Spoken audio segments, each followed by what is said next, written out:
Pakistan super লিগে আজকে কোনো ম্যাচ নেই, এবং যেহেতু কোনো ম্যাচ নেই সেহেতু আজকে বাংলাদেশে কোনো ক্রিকেটার পারফরমেন্স নিয়ে আলোচনা করারও কিছু নেই। তবে শুরুতে একটা কথা বলে দিতে চাই, আমি গত ভিডিওতে বারবার বলেছিলাম যে রিশাদ হোসাইন তিনি একটা ব্যাড প্যাচের মধ্য দিয়ে যাচ্ছে, হয়তোবা আগামী ম্যাচে কামব্যাক করতে পারে। অলরেডি রিশাদ হোসেন 4টা ম্যাচ খেলে ফেলেছে, এবং আমি খুবই সন্দিহান যে আগামী ম্যাচের একাদশে রিশাদ হোসেনকে তার টিম রাওয়ালপিন্ডি রাখবে কিনা। এরকম পারফরমেন্স যেরকমটা রিশাদ হোসেন করছে, এটা হলে আমি যদি ওই টিম ম্যানেজমেন্টের দায়িত্বে থাকতাম আমি হয়তো বা খেলাই দিতাম, কারণ সুদূর প্রসারী চিন্তা, আগামীতে রিশাদ হোসেন যে কোনো ম্যাচে কামব্যাক করতে পারে এসব বলে। কিন্তু প্রাইভেট ক্রিকেটে আসলে এটা আবেগের কোনো জায়গা নেই। প্রাইভেট ক্রিকেটে আপনি 1 ম্যাচ 2 ম্যাচ খারাপ করবেন, তার মানে তৃতীয় ম্যাচে আপনাকে বেঞ্চে বসতেই হবে।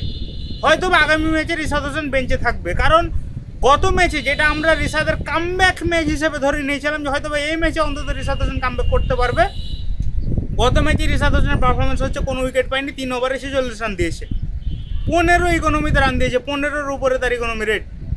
এই অবস্থায় তাকে তার টিম ম্যানেজমেন্ট কীভাবে একাদশে রাখবে? এখানে রিশাদ হোসেনের, আমি যেটা পারভেজ হোসেন ইমনের ক্ষেত্রে বলেছিলাম, যদিও পারভেজ হোসেন ইমন তার পরের ম্যাচে কামব্যাক করে দেখিয়েছে, রিশাদ হোসেন আগামী কোন ম্যাচে কামব্যাক করবে এটা আমি বলতে পারছি না। হয়তো বা পরের ম্যাচে একাদশে সুযোগ পাইলে ওই ম্যাচে তিনি 4টা উইকেট নিয়ে নিতে পারে বা ইকোনমিটা খুব সুন্দর রাখতে পারে, যাই হোক যা কিছু করতে পারে। কিন্তু রিশাদ হোসেন যেভাবে পারফর্ম করেছে বিগত দিনগুলোতে, বিগত 4টা ম্যাচে, তাকে যদি আগামী ম্যাচের একাদশে না রাখা হয় আমি এখানে টিম ম্যানেজমেন্টের কোনো দোষ দিতে পারবো না, কারণ তারা যথেষ্ট সুযোগ দিয়েছে রিশাদ হোসেনকে, তিনি যদি কামব্যাক করতে না পারে এটা তার ব্যর্থতা। এবার আসি বাংলাদেশি ন্যাশনাল টিমের যে আলোচনা, সেখানে ন্যাশনাল টিমের আগামী অ্যাসাইনমেন্ট হচ্ছে নিউজিল্যান্ডের বিপক্ষে 3 ম্যাচের ওয়ানডে এবং 3 ম্যাচের টি-20 সিরিজ। ইতিমধ্যে নিউজিল্যান্ড তাদের স্কোয়াড ঘোষণা করেছে, সেটা নিয়ে আমরা অনেকে বিভিন্ন জায়গায় আলোচনা করছি যে এটা নিউজিল্যান্ড বি টিম পাঠাচ্ছে কিনা, কারণ পরিচিত মুখগুলোর প্রায় 60% পরিচিত মুখ এখানে নাই। মানে আমরা যাদেরকে নিউজিল্যান্ডের জার্সিতে হরহামেশা নিউজিল্যান্ডকে প্রতিনিধিত্ব করতে দেখি, সেরকম নামগুলোর প্রায় 70% নাম এখানে উপস্থিত নেই। 30% আছে তাদের ক্যাপ্টেন থেকে শুরু করে, বাকি কয়েকটা বোলার আছে, অলরাউন্ডার আছে। কিন্তু পুরো টিমটা যদি আপনারা ভালোভাবে দেখেন, তাহলে আপনি 70% যেই স্কোয়াড মেম্বার আছে তাদেরকে আপনি নিউজিল্যান্ড যে নিউজিল্যান্ডকে প্রতিনিয়ত দেখে আসি সেই নিউজিল্যান্ড টিমের রেগুলার ক্রিকেটার না।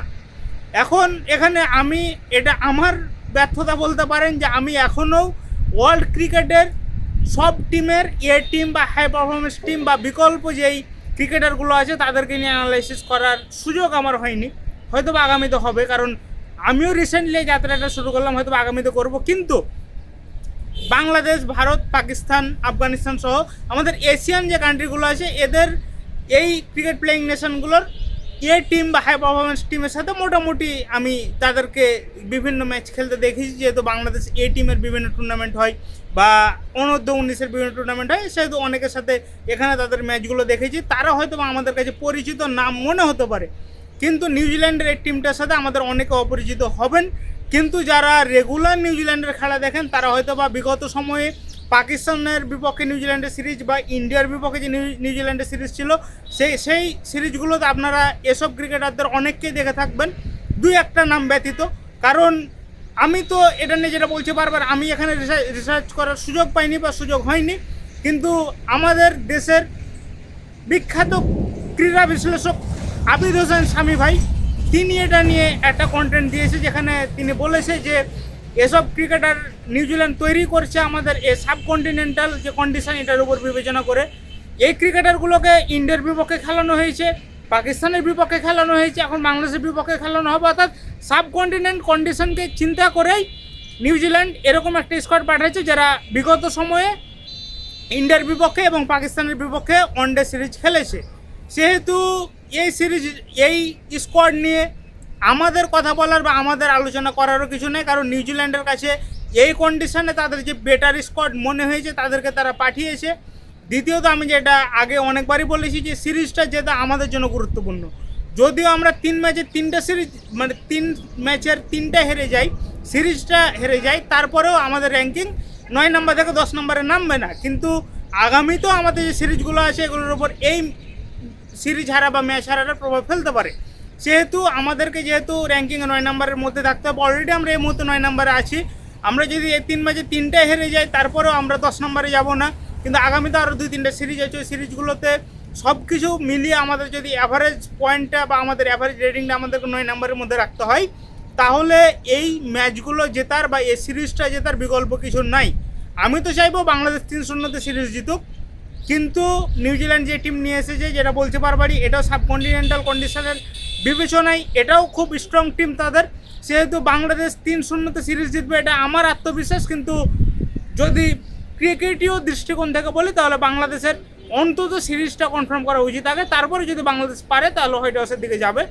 এবং সব মিলিয়ে বাংলাদেশ এখন স্কোয়াড ঘোষণা করেনি, হয়তো বা 2-1 দিনের মধ্যে স্কোয়াড ঘোষণা করে ফেলবে, যেহেতু 17 এপ্রিল প্রথম ম্যাচ, এখনও বাংলাদেশের সময় আছে। যে কোনো হোম কন্ডিশনের যেই ম্যাচগুলো হয়, আমাদের যেহেতু নিউজিল্যান্ড বাংলাদেশ সফরে আসবে, সেহেতু বাংলাদেশ পরে স্কোয়াড ঘোষণা করবে, এটাই স্বাভাবিক। সেহেতু আমরা স্কোয়াডের জন্য অপেক্ষা করছি। বাংলাদেশ স্কোয়াডটা কেমন দেয় বা কারা কারা থাকে এখানে, বাংলাদেশ স্কোয়াডেও অনেক চমক থাকবে বলে আশা করছি।